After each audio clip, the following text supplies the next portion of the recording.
James Lupton here, delighted to be joined with Jason Moloney once again. Jason, how are you? Yeah, going well, James. Good to speak to you again, mate. Absolutely, been a while. Good to catch up. I see a press release sent out from your manager Tony told recently, a potential fight that you guys are wanting and your team are looking at is Nonito Donaire. An unbelievable fight. Obviously, recently fought Inoue against Paul Butler, so you guys were looking at potentially fighting each other for the opportunity to fight Inoue once again.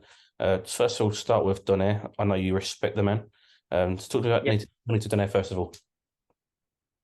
Yeah, well, yeah, as I said, I guess first off the bat, yeah, got a huge amount of respect for him. Always been a big fan of Donaire growing up.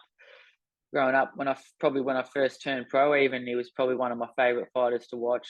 Done everything you can in the sport, and a great bloke. But yeah, it's the fight we want. It's the top of the wish list for Christmas this year is to fight, yeah, Donaire for the WBC world title. Achieve my dream of becoming world champion. And I think there's just no better way of becoming a world champion than to beat a legend of the sport, a future Hall of Famer. That'll just make, yeah, achieving the dream the sweetest way you possibly can is to beat someone like that. So it's a huge fight. It's a hard fight, but it's a fight that I really want, and it's a fight that I think I can win. So, uh, where the teams are sort of starting to work on that now that Inouye's won and looks to be pretty certain that he is going to move up to the next weight division and vacate the belt. So yeah, we start the negotiations now, and hopefully it's pretty smooth. I think we both want the fight.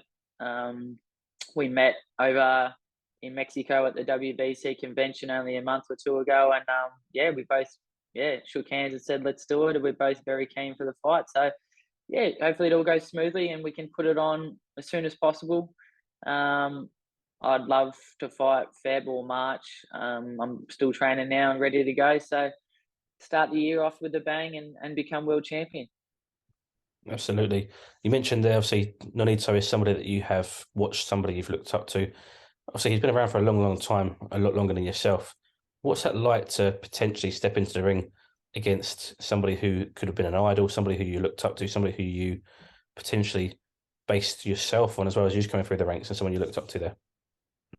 Yeah, it's great, mate. That's these are the sort of fights that I want to be involved in, and the fights that I always dreamt of being involved in is against the big names on the biggest stage of world boxing, and worked really, really hard to get into this position, and I've got myself up to the number one rated bantamweight in the world, and now I've got to prove that I've got what it takes to become world champion, and yeah, been working extremely hard, and although I do look up to Nonito, and it's remarkable what he's achieved in the sport. They're the dreams that I want to achieve, and they're the sort of things that he's done are what I want to do in my career. And I'm nearly 32 now, so now is the time. It's time for Nonito to pass on the torch, and I think I'm just in a great position at the moment. Now that this division's really opened up, there's some big fights there, but there's all fights that I think are very winnable for myself, and I think I can really make myself the king of this division now. And yeah, what better way to start it off than to take out a name like Nonito Donaire and start my reign as the champion of this division. Usually we say father time catches everybody. That doesn't seem to be the case with Nonito, at least not just yet. So aside from the fact he probably is at the tail end of his career, what weaknesses do you see in Nonito? Oh, look, it's hard to say weaknesses. I mean, he as you said, he even though he is 40, he has still looked very good in his last few fights, and he's still a dangerous fighter. And as they always say, your power is your last thing that leaves you. And I think maybe his reactions and everything may start to slow now, but he's still got that knockout power with both hands, not just the signature left hook. I think he's got a good right hand too. So yeah, he's still a very dangerous fighter. But I just think with me, where I'm at in my career and my level of hunger, when you've got a guy like Nonito who has been there and done that and achieved everything you can in the sport, and you're 40 years old, I think when you come in the ring against a real young, well, 32, but I feel young, hungry fighter, who hasn't achieved those things. I think I'll be far too determined and too strong and too hungry for him. That's the major advantage on my side, is I think I'm just too hungry. So I say I'm also 32 and it's very, very young. That's right. That's right. Mate, I still feel 25, so age is just a number, they say. Absolutely. Talk to me a little bit about the Inoue fight recently, Paul Butler. Um, did it go as expected for yourself? What did you make of the fight? It did go as expected, in the sense that I thought Butler would be quite defensive and not look to engage too much and give him a bit of movement and try and cause him a bit of trouble that way. Because obviously, if you sit in front of Inoue and let him plant his feet and let his hands go, he's very dangerous. But it was a pretty disappointing fight, really. I thought Butler would have had a lot more of a crack than he did. Just looked to me that he was just trying to survive from the opening bell, which is not, the championship mindset that you need to have, especially when you're going into a fight like that. Like everyone says, you got to put it all on the line. That, every belt was on the line in that fight, and it didn't look like to me that he was very, I don't know, very eager to win the fight. Looked like he was just happy to survive as long as he could, and I didn't think it was Inouye's best performance. I think he needed to come up with an answer sooner than that. It was pretty obvious from the first couple of rounds that he wasn't going to get Paul to engage too much, and I knew he sort of just kept doing the same thing and ended up looking a little bit one dimensional in that fight, which I know he's not. He's a freak, and I rate him as definitely top two pound for pound.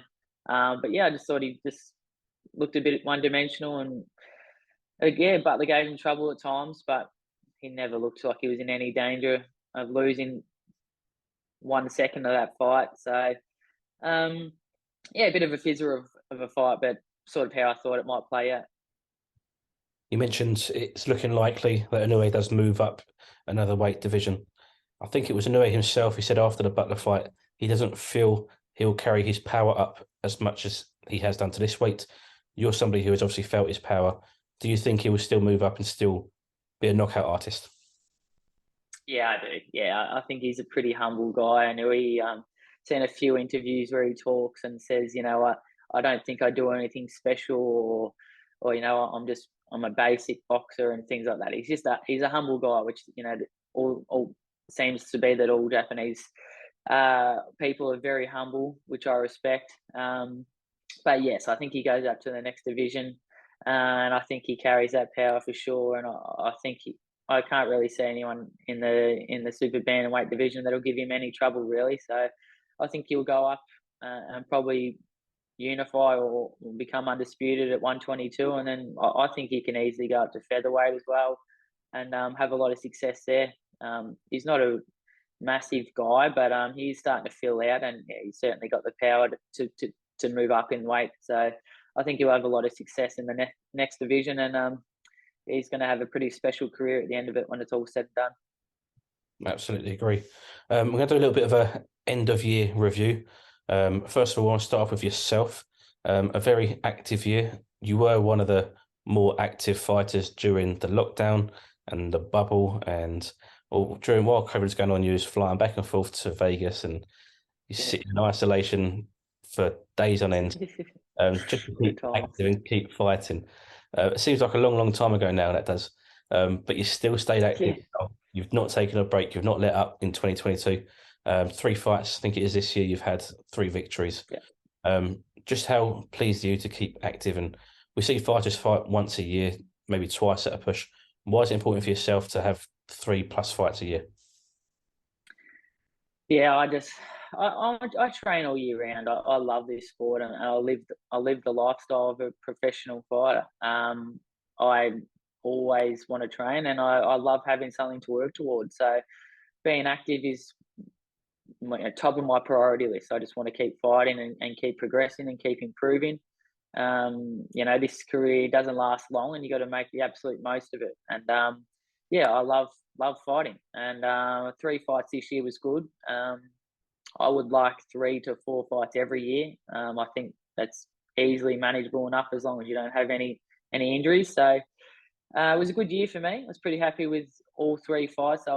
three good opponents and three good wins, and finished the year rated number one. So yeah, it was a successful year, and working hard now and to make next year even better, and to get that belt around my waist as soon as possible. So yeah, it's exciting times, but certainly not coming complacent. I'm hungrier than ever and more determined than ever to keep working hard and keep improving.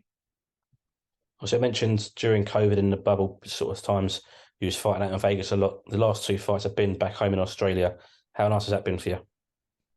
Yeah, it's been awesome. Great year. Couldn't have dreamt up anything better. You know, for me, I still want to fight in America. I still want to fight abroad and build that worldwide, I guess, profile and presence in the boxing world. So I still, I love fighting in America, but to come back home this year and have two huge fights on both the Haney and Kambosos cards. 44,000 people at Marvel Stadium, and then a packed out Rod Laver Arena, which I think Rod Laver Arena is probably one of the best fight venues in the world. The atmosphere there was incredible. So it's been an absolute dream year. Hopefully we can start doing that more often. I'll start headlining shows in Australia and defending my belt is definitely the plan. But yeah, as I said, I love fighting in America too, and would love to fight in the UK one day as well. So I don't mind where it is, but it's certainly been a good year. And it's been great for the family and friends and everyone to be able to come back and watch me fight as well, because it had been about 3 years since I fought back home. So it was great for everyone involved, everyone that supported me since day one, to be able to watch me and enjoy the moments again with me, which was great. Do you feel more pressure fighting in Australia when you know you've got more family and friends there than, say, America? Yeah, the problem is more pressure, but I seem to thrive under it. I really liked fighting in Australia this year, and I thought both my performances here were really good performances, and I felt great in the lead up to all of them as well. So, I'm very comfortable here, but I'm able to still block out any distractions and really focus and perform well here. So, even though there might be pressure, I always put a lot of pressure on myself. So I'm able to handle that and still perform well. So, and that's the main thing. And now, away from yourself, we were just speaking before we started recording about your knockout of the year, your fight of the year. I'm going to throw another couple in there as well. But first of all, let's go with your knockout of the year, 2022. Yeah, we're having a chat before. My memory wasn't working too good earlier, but yeah, I mean, there may be a couple of sensational knockouts that I'm forgetting, but for me, the one I was the most impressed with was Joe Cordina's knockout over Ogawa. I really rate Kenichi Ogawa, and he was looking very dangerous in that fight. Obviously the world champion, and yeah, Joe's knockout in that fight was sensational. As flush of a right hand as you ever land. So that was my knockout of the year for this year. And but yeah, as I said, I may be forgetting some good ones, but I really rated that one against a great caliber of fighter. Absolutely. And again, for yourself, your own opinion in the fight of the year. Yeah, again, maybe some crackers that I'm forgetting, but one that I watched and really enjoyed and sort of had me on the edge of my seat was Lee Wood versus Mick Conlan. Conlan was looking sensational. Couple of early knockdowns, looked like it could be over within the first few rounds, and then Lee Wood just climbed his way back through the fight and showed a real gritty, nuggety performance, and just bit down his mouth guard and kept going forward and ended up breaking Conlan down and obviously knocking him out in sensational fashion, which was pretty scary at the time to see Mick fall out of the ring like that the way he did. And thank God he's safe. But it was a cracker of a fight. So that'd be my fight of the year. But I'd love to see the rematch. Absolutely. I think for me, that fight, what made it even better was in the build-up. I think the press conference, Lee Wood, someone had asked him what's going to happen when Mick Collins still there at round 12. And he said, if you're still there in round 12, I will knock you out. And it just stars. Oh, it's insane, mate. The irony. But it's it was a huge heart for Lee Wood to do that. I mean, it was copping a pacing at times in that fight, and just keep going, and to break him down the way he did. obviously a very strong guy, Lee Wood. I heard people saying after the fight you could actually hear Lee Wood's punches, and he could sort of actually sense that there was something brewing, and he was breaking him down. But on TV, it sort of seemed to come from nowhere. But obviously, yeah, he just kept chipping away, and got the result he was after, which was insane. But yeah, I like Mick, and I'd love to see the rematch, and I think he'll have a good year coming up, Mick Conlon. Absolutely.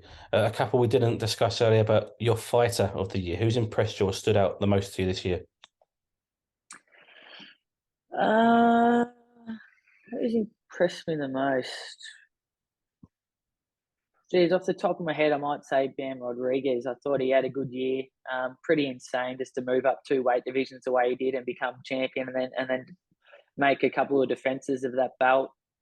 I think it's actually a good move to see him go back down to 112. I think he'll have a lot of success there and become world champion there as well. But yeah, I really rate Bam Rodriguez, and like watching him, and like, yeah, I think he had a sensational year. So he can be my fighter of the year this year. Just touching on that, Bam Rodriguez, there's talk and speculation next year, potential fight against Sonny Edwards. Obviously, British fighter over here. What do you make of that fight? Yeah, I think Sonny's a great fighter too, and his style will give everyone, a hard time. But I'd favour Bam. I think just a cracker of a fight. But yeah, as I said, I really rate Bam and put him as my fighter of the year. So obviously, I think he's very good. I think he might just edge that. And finally, the last one for yourself. Who is the prospect in Australia? Who's coming through that you've either seen with your own eyes or on TV over there, or someone you've heard whispers about around the gyms? Who's the next big thing in Australia? I'll give you two. First off, I'll give you Alex Winwood. He's only had the one professional fight. He's an Olympian who's a part of my stable, who trains at our gym with Angelo Hyder and managed by Tony Tolge. An Australian Olympian. Only had the one fight at light flyweight, I believe, but he's a big puncher, and obviously he's an Olympian, so he's a very skilled boxer as well. But I think he'll make some big waves next year. They're looking to move him pretty fast. He was supposed to fight last week, actually, in Dubai, but unfortunately the fight was cancelled or postponed, we're hoping. But I think he's one to watch out for, Alex Winwood. And another one, I guess you'd still count as a prospect who I really think is a good fighter, is Sam Goodman. Super bantamweight, done a lot of sparring with him over the years, and always thought pretty highly of Sam. He's a good fighter, and I think he'll have a good year as well. I think he is now world rated, so I guess he's maybe not a prospect in the sense, but maybe a lot of people haven't heard of him yet. I believe he's fighting in America on the Tim Tszyu undercard on January 28th. So his first fight abroad, and I think he'll make some noise. So yeah, he's a good fighter to watch out for too. Absolutely, keep an eye on him. Could be his breakthrough year. Yeah, that's right. Fantastic. Well, Jason, I'm going to let you go. Thank you very much for your time today. Thanks for joining me. As always, it's a pleasure to speak to you. No, it's good to speak to you, mate. You take care. Have a great Christmas. And to you, Jason. Cheers, pal.